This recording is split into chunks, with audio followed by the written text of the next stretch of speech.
കേരളത്തിൽ ഏറ്റവും കൂടുതൽ ആളുകൾക്കുള്ള ഒരു ക്യാൻസറാണ് ബ്രസ്റ്റ് ക്യാൻസർ. അതായത് സ്ത്രീകളിൽ ഏറ്റവും കൂടുതലായിട്ട് കാണുന്ന ഒരു ക്യാൻസറാണ് ബ്രസ്റ്റ് ക്യാൻസർ. ഇത് എങ്ങനെ നമ്മൾക്ക് തുടക്കത്തിൽ ഐഡൻറ്റിഫൈ ചെയ്യാം, അല്ലെങ്കിൽ ഇതിന് എങ്ങനെ നമുക്കതിനെ ട്രീറ്റ് ചെയ്യാൻ സാധ്യവും എന്നതിനെ പറ്റി നോക്കാം. ഞാൻ doctor Nishitha M, doctor Basil's homeo hospital, Pandikkad, Malappuram ജില്ല. സ്തനാർബുദം ഉണ്ടാകാനുള്ള ഏറ്റവും പ്രധാനപ്പെട്ട ഒരു കാരണമാണ് നമ്മുടെ അമിതഭാരം. അതായത് ശരീരത്തിന് വേണ്ടത്ര വ്യായാമം ഇല്ലാത്തതിനാൽ തന്നെ നമ്മുടെ ശരീരത്തിൽ കൊഴുപ്പ് കൂടുകയും ഈസ്ട്രാഡിയോൾ എന്നുള്ള കണ്ടന്റ് കൂടുതലായിട്ട് വരികയും അത് സ്തനാർബുദത്തിന് കാരണമാവുകയും ചെയ്യുന്നതാണ് ഏറ്റവും ഇമ്പോർട്ടൻ്റ് ആയിട്ടുള്ള ഒരു കോസ്. മറ്റൊന്നാണ് പ്രസവിക്കാത്തതും മുലയൂട്ടാത്തതുമായിട്ടുള്ള അമ്മമാരിൽ ഇത്തരത്തിൽ വരാനുള്ള ചാൻസ് കൂടുതലാണ്. ചില ഹോർമോണുകളുടെ മെഡിസിൻസ് കഴിക്കുക. ചില ആളുകൾ ഹോർമോണൽ പിൽസുകൾ സ്ഥിരമായിട്ട് കഴിക്കും. ഒന്നുകിൽ നമ്മുടെ മെൻസ്ട്രുവേഷൻ ഡിലേ ആക്കാൻ, അല്ലെങ്കിൽ നമ്മുടെ കോൺട്രസെപ്റ്റീവ്സ് മെത്തേഡ്സ് എന്നുള്ള രീതിയിൽ സ്ഥിരമായിട്ട് ഹോർമോണൽ പിൽസുകൾ കഴിക്കുക. അതും അല്ലെങ്കിൽ ചില മറ്റു കാരണത്താൽ ചില ഹോർമോൺ പിൽസുകൾ കഴിക്കുന്നത്. ഇതൊക്കെ നമ്മുടെ സ്തനാർബുദം വരാനുള്ള റിസ്ക് വളരെയധികം കൂട്ടുകയാണ് ചെയ്യാറുള്ളത്. മറ്റൊന്ന് വ്യായാമമില്ലായ്മ. അതേ പറഞ്ഞു, വ്യായാമം ഇല്ലാത്തത് മൂലം തന്നെ ഓവർ വെയിറ്റ് ഗെയിൻ, അതായത് വെയിറ്റ് കൂടുന്നത് ഇതിൻ്റെ ഏറ്റവും ഇമ്പോർട്ടൻ്റ് ആയിട്ടുള്ള ഒന്നാണ്. മറ്റൊന്ന് നമ്മുടെ പാരമ്പര്യമായിട്ട് ഹിസ്റ്ററി ഉള്ള വ്യക്തികൾ, അതായത് നമ്മുടെ ഫാമിലിയിൽ ഹിസ്റ്ററി ഇത്തരത്തിൽ ഈ സ്തനാർബുദമുള്ള ഒരു ഹിസ്റ്ററി ഒക്കെ ഉണ്ടെങ്കിൽ നമുക്ക് വരാനുള്ള പോസിബിലിറ്റി വളരെയധികം കൂടുതലാണ്. ഒരു ഹൈ റിസ്ക് കാറ്റഗറി ആയിട്ടാണ് നമ്മൾ കാണാറുള്ളത്. ഇത്തരത്തിൽ സ്തനാർബുദമാണ് എന്ന് നമ്മൾ ഇത്രയൊക്കെ അവയർനെസ് കൊടുക്കുമ്പം ആളുകൾ സംശയിക്കാറുണ്ട്. ഒരു ബ്രസ്റ്റിനകത്ത് ഒരു ചെറിയൊരു മുഴയോ അല്ലെങ്കിൽ നമ്മൾ മെൻസസിനോട് അനുബന്ധിച്ചിട്ട് ചില ഭാഗങ്ങളിലൊക്കെ മുഴകളൊക്കെ ഉണ്ടാവുമ്പോൾ ആളുകൾ ചോദിക്കാറുണ്ട്, ഇത് സ്തനാർബുദമാണോ അല്ലെങ്കിൽ ബ്രസ്റ്റ് ക്യാൻസർ ആണോ ഡോക്ടറെ എന്നുള്ള രീതിയിൽ. അതുപോലെ തന്നെ സ്തനാർബുദം വരാനുള്ള ഒരു പ്രധാന കാരണമാണ് പുകവലി. ഫീമെയിൽസ് പലപ്പോഴും പുകവലിക്കുന്ന പല ആളുകളിലും ഇത്തരത്തിൽ സ്തനാർബുദം വരാനുള്ള ചാൻസ് കൂടുതലാണ്. ഇനി എല്ലാ തരത്തിലുള്ള മുഴകളും സ്തനാർബുദം മുഴകളാണോ എന്ന് ആളുകൾ ചോദിക്കാറുണ്ട്. നമ്മൾ എപ്പോഴും ശ്രദ്ധിക്കേണ്ടത് എന്താ വെച്ചാൽ 20 മുതൽ 40 വയസ്സ് വരെ പ്രായമുള്ള ആളുകളിൽ കാണുന്ന ആർത്തവത്തിനോടനുബന്ധിച്ച് കാണുന്ന മുഴകൾ, അവയൊന്നും ഫൈബ്രോ അഡിനോസിസ് എന്ന് പറയുന്ന കണ്ടീഷൻസ് ഒന്നും നമ്മൾ പേടിക്കേണ്ട തരത്തിലുള്ള മുഴകളല്ല. അതുപോലെ വർഷങ്ങളായിട്ട് വലിപ്പം വെക്കാത്ത ചില മുഴകളുണ്ടാവും. ചിലപ്പോൾ മുലയൂട്ടുന്ന സമയങ്ങളിൽ സ്തനങ്ങളിൽ പാല് കട്ടി പിടിച്ചിട്ടുണ്ടാവുന്ന മുഴകൾ, അതൊന്നും സ്തനാർബുദം ആവാനുള്ള ചാൻസ് വളരെ കുറവാണ്. ഇനി ഇത്തരത്തിൽ സ്തനാർബുദം ഉണ്ട് എന്ന് നമുക്ക് എങ്ങനെ തിരിച്ചറിയാം, അതായത് ഇതിൻ്റെ രോഗലക്ഷണങ്ങൾ എന്തൊക്കെയെന്ന് നമ്മുടെ സ്വന്തം സ്തനത്തിൽ തന്നെ എന്തെങ്കിലും ചേഞ്ചസ് ഉണ്ടോ എന്ന് നമ്മൾ നോട്ടീസ് ചെയ്യലാണ് ഫസ്റ്റ് വഴി. അതായത് നമ്മുടെ സ്തനത്തിനകത്ത് എന്തെങ്കിലും നിറവ്യത്യാസം ഉണ്ടോ, അല്ലെങ്കിൽ സ്തനത്തിൽ വേദനയുള്ളതോ അല്ലെങ്കിൽ വേദന ഇല്ലാത്തതോ അത് മൂവ് ചെയ്യുന്നതോ തരത്തിലുള്ള മുഴകളുണ്ടോ എന്ന് നമ്മൾ ശ്രദ്ധിക്കുക.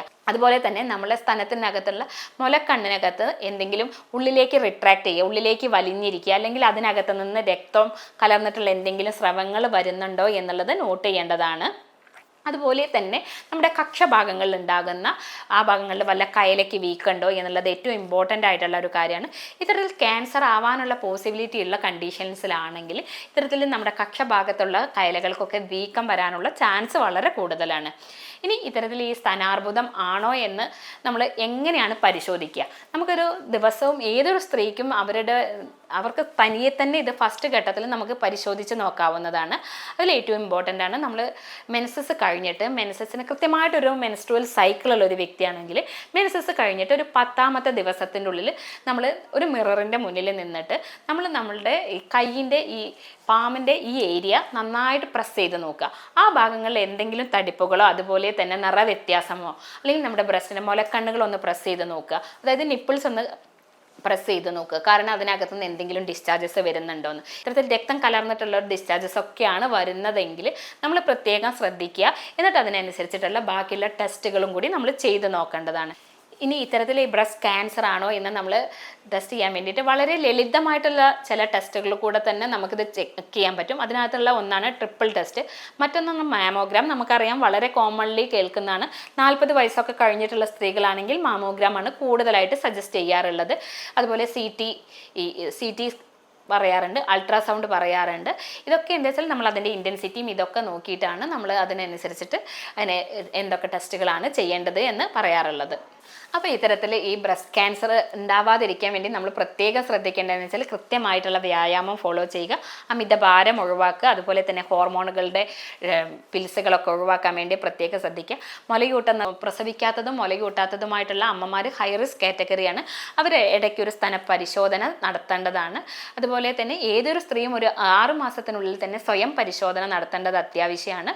പിന്നെ പുകവലിക്കുന്ന സ്ത്രീകൾ അല്ലെങ്കിൽ ലഹരി ഉപയോഗിക്കുന്ന സ്ത്രീകളൊക്കെ ആണെങ്കിൽ അവ കംപ്ലീറ്റ് കംപ്ലീറ്റ് ആയിട്ട് സ്റ്റോപ്പ് ചെയ്യാൻ വേണ്ടി ശ്രദ്ധിക്കേണ്ടതാണ്. ഇവയ്ക്കൊരു ഹൈ റിസ്ക് കാറ്റഗറി ഉള്ളതാണ്. പിന്നെ നമ്മുടെ ഫാമിലിയിൽ ലിസ്റ്റ് ചെയ്യേണ്ടവർ അവരും കൃത്യമായ ഇടവേളകളിൽ നമ്മുടെ ബ്രസ്റ്റ് സ്ഥാനാർബുദം ഉണ്ടോ ഇല്ലേ എന്ന് നമ്മൾ സെൽഫ് പരിശോധന നടത്തേണ്ടതാണ്. ഇനി ഇത്തരത്തിലുള്ള ഇഷ്യൂസുകളൊക്കെ ഉണ്ടെങ്കിൽ, ഇത്തരത്തിൽ എന്തെങ്കിലും സിംറ്റംസ് ഒക്കെ നിങ്ങൾക്ക് ഫീൽ ചെയ്യുന്നുണ്ടെങ്കിൽ നമ്മൾ അത് ഈ പറഞ്ഞ കാര്യങ്ങളൊക്കെ ശ്രദ്ധിച്ചിട്ട് നിങ്ങളത് സെൽഫ് ഡയഗ്നോസ് ചെയ്യാനും അതുപോലെ തന്നെ അതിനാവശ്യമായിട്ടുള്ള കാര്യങ്ങൾ ചെയ്യാനും വേണ്ടി ശ്രദ്ധിക്കുക. ഇതിനായിട്ട് നമ്മൾ ചെയ്യാറുള്ളത് യൂറോപ്യൻ നിർമ്മിതമായിട്ടുള്ള സോഫ്റ്റ്വെയർ ഉപയോഗിച്ചിട്ട് ജർമ്മനിയിൽ നിന്ന് ഇറക്കുമതി ചെയ്തിട്ടുള്ള മെഡിക്കേഷൻസ് ആണ് നമ്മൾ കൊടുക്കാറുള്ളത്. അതോടുകൂടി തന്നെ ആർട്ടിഫിഷ്യൽ ഇൻ്റലിജൻസിൻ്റെ സഹായത്തോട് കൂടിയിട്ട് നടത്തുന്ന രോഗനിർണയവും അതുപോലെ തന്നെ മരുന്ന് നിർണയവും നടത്തിയിട്ട് കൃത്യമായിട്ടുള്ള മെഡിക്കേഷൻസും കൂടി കൊടുക്കുന്നത് മൂലം തന്നെ ഇതിൻ്റെ ആ ഒരു പ്രാരംഭഘട്ടത്തിൽ തന്നെ നമുക്ക് വളരെ വേഗം തന്നെ ഇത് ഫൈൻഡ് ഔട്ട് ചെയ്യാനും അതുപോലെ അനുസൃതമായിട്ടുള്ള ചികിത്സ കൊടുക്കാനും സാധ്യമാവാറുണ്ട്. ഇനി ഇത്തരത്തിൽ എന്തെങ്കിലും ആരോഗ്യപരമായിട്ടുള്ള ബുദ്ധിമുട്ടുകൾ നിങ്ങൾക്കുണ്ടെങ്കിൽ നിങ്ങൾക്ക് എൻ്റെ വാട്സപ്പ് നമ്പറിൽ ബന്ധപ്പെടാവുന്നതാണ്.